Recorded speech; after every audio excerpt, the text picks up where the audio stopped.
इस वीडियो में हम स्वप्रेरण को समझेंगे। स्वप्रेरण को समझने के लिए पहले फैराडे के नियम और लेंज के नियम को समझना जरूरी है। इन वीडियो के लिंक विवरण में दिए गए हैं।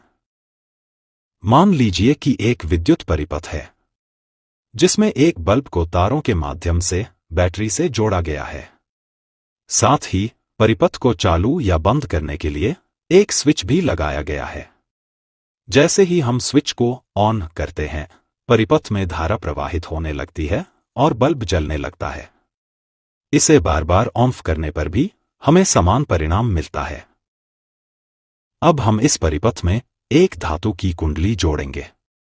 इस कुंडली में कई फेरे हैं और यह परिपथ में श्रेणी क्रम में जुड़ी है।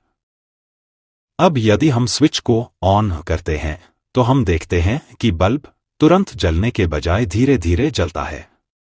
इसी तरह जब स्विच को ऑफ किया जाता है तब बल्ब अचानक बंद न होकर धीरे धीरे बंद होता है। आइए जानते हैं ऐसा क्यों होता है।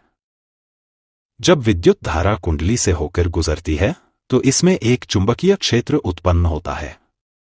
यह चुंबकीय क्षेत्र धारा के साथ साथ बढ़ता और घटता है।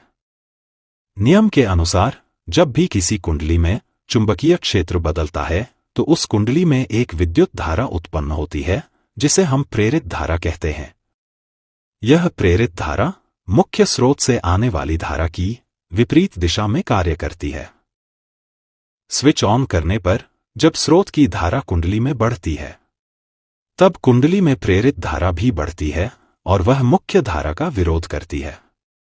इसी कारण बल्ब में धारा का मान अधिकतम होने में थोड़ा समय लग जाता है, जिससे बल्ब तुरंत न जलकर धीरे धीरे जलता है।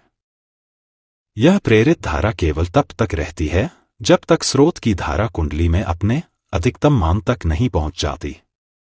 जैसे ही धारा स्थिर होती है, चुंबकीय क्षेत्र बदलना बंद हो जाता है और प्रेरित धारा भी समाप्त हो जाती है। इसी प्रक्रिया को हम स्वप्रेरण कहते हैं। इसे हम कुछ इस तरह से परिभाषित कर सकते हैं। स्वप्रेरण किसी धारावाही कुंडली का वह गुण है जिसके कारण वह स्वयं में प्रवाहित होने वाली धारा के परिवर्तन, बढ़ने या घटने का विरोध करती है।